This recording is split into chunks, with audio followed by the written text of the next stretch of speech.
E os índices de criminalidade estão em queda em Ribeirão Preto e em todo o estado. As cidades paulistas registraram o menor número de homicídios dos últimos 23 anos. Para especialistas, a queda demonstra que os criminosos estão mudando de ambiente. Os dados da Secretaria de Segurança Pública trazem um cenário positivo para Ribeirão Preto. No acumulado de janeiro a agosto, todos os índices criminais caíram em comparação com o ano passado.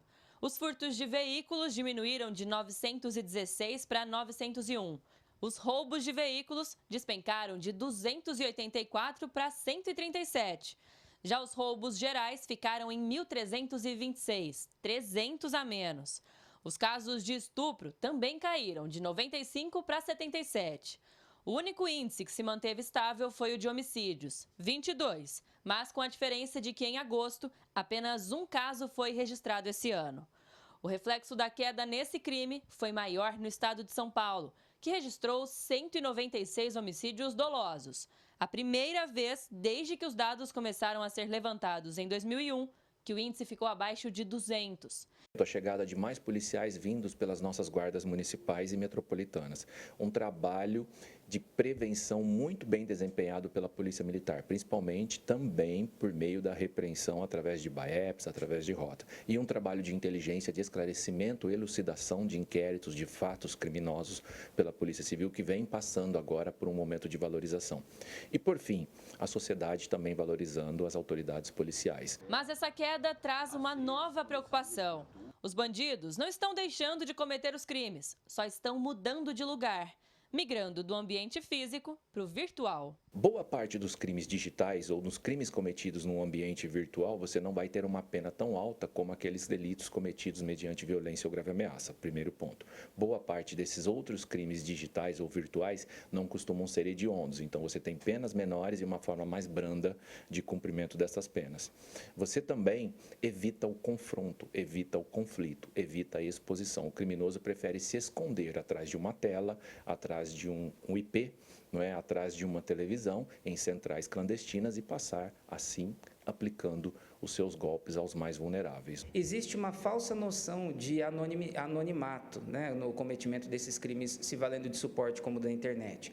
Isso porque as pessoas têm uma falsa ideia de que crimes virtuais não serão facilmente rastreáveis ou puníveis, propriamente dito. Então, cada vez mais as pessoas mal intencionadas, obviamente, mal intencionadas, elas vão tentar buscar ali um ambiente mais fértil para a perpetração desses crimes. 1 em cada 4 brasileiros foi vítima de golpe virtual nos últimos 12 meses. Os números são de uma pesquisa inédita feita pelo Senado, que ouviu mais de 20 mil pessoas.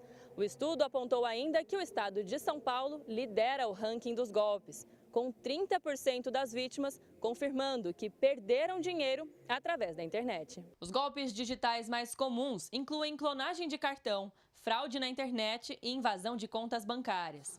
O advogado especialista em direito digital alerta ainda que é preciso se atentar à urgência da demanda. Nós precisamos nos atentar, por exemplo, à habilitação de verificação ou autenticação em 2 etapas em todos os aplicativos que tiverem esse recurso, a troca de senhas periódica também, o uso de senhas que não sejam tão fáceis de serem ali visualizadas ou até mesmo adivinhadas por outras pessoas, e também tomar muito cuidado com as pessoas que a gente se comunica nesses ambientes virtuais. Muitas vezes, esses golpes virtuais, eles acontecem justamente em virtude do elemento surpresa, ou seja, do fato de alguém trazer uma demanda urgente para que a gente resolva no telefone.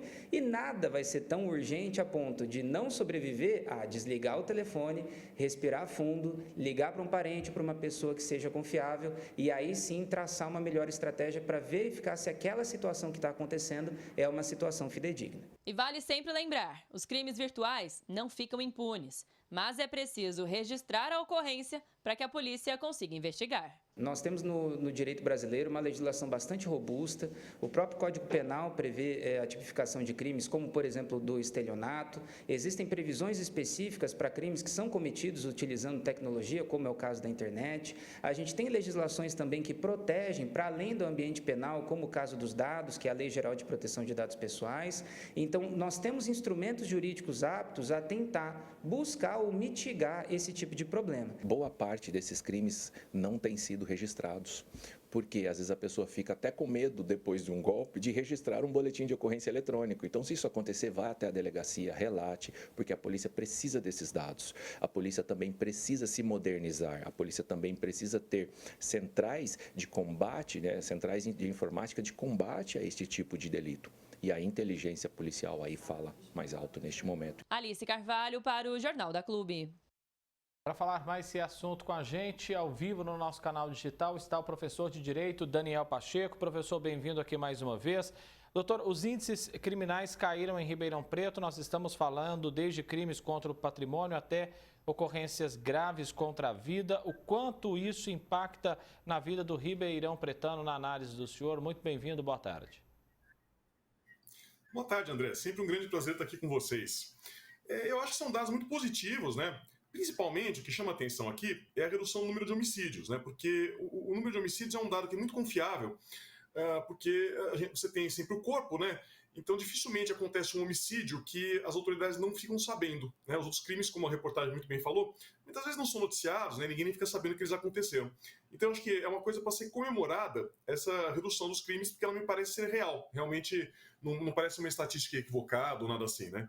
E na prática, isso vai tornar a vida de todos nós, né, que estamos aqui em Ribeirão Preto, região, mais tranquila, né? Eu acho que é o que todos nós desejamos. Conseguir sair na rua com sossego, sem se preocupar tanto, né, com o risco de ser vítima de algum crime.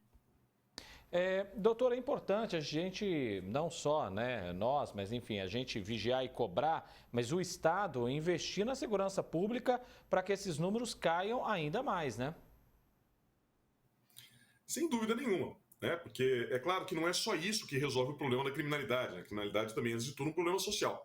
Mas não tem jeito. Né? Se a gente aumenta a fiscalização, diminui o número de crimes. Então, né, se o número de crimes diminuiu, efetivamente, e parece que diminuiu pelas razões que eu expliquei, muito provavelmente isso tem a ver com uma melhora na fiscalização, né, com um aparelhamento melhor da polícia. Então, sem dúvida nenhuma, esse investimento sempre é muito desejado. O problema é que, em contrapartida, os golpes virtuais, a gente vem mostrando isso aqui, vem crescendo. A gente viu na reportagem que 1 em cada 4 brasileiros foi vítima esse ano. Essa deve ser uma preocupação que as autoridades precisam aí se atentar para tentar minimizar, quem sabe resolver. Sim, esse é o desafio, né, André? Porque o que acontece? O crime, como tudo na vida, ele tem moda, né? Então você tem crimes que às vezes estão na moda. Então, se a gente lembrar um pouquinho, há cerca de uns 10 anos, mais ou menos, a gente teve aqui na região de Ribeirão, né, uma moda, né, criminal, que foi de explosão de caixas eletrônicos, que aconteceu bastante naquela ocasião. Agora a gente vive esse fenômeno. O que pode estar acontecendo, né, nós não sabemos ainda, mas me parece que a tese levantada aqui na reportagem pode estar muito correta. Talvez tenha melhorado o policiamento, tenha melhorado a investigação policial, o que está dificultando a vida dos criminosos. Então eles estão migrando. Em vez de praticar o crime na rua, com arma, né, esse tipo de coisa, eles estão preferindo agir pela internet, que é um lugar que, aparentemente, né, pelo menos dentro do que eles acreditam, não é bem assim, é mais difícil de você ter uma fiscalização e mais difícil que eles sejam pegos. Doutor Daniel Pacheco, professor de Direito, agradeço muito a presença do senhor aqui, sempre um prazer tê-lo conosco, um grande abraço e até a próxima oportunidade, doutor. Eu agradeço, sempre um grande prazer estar com vocês.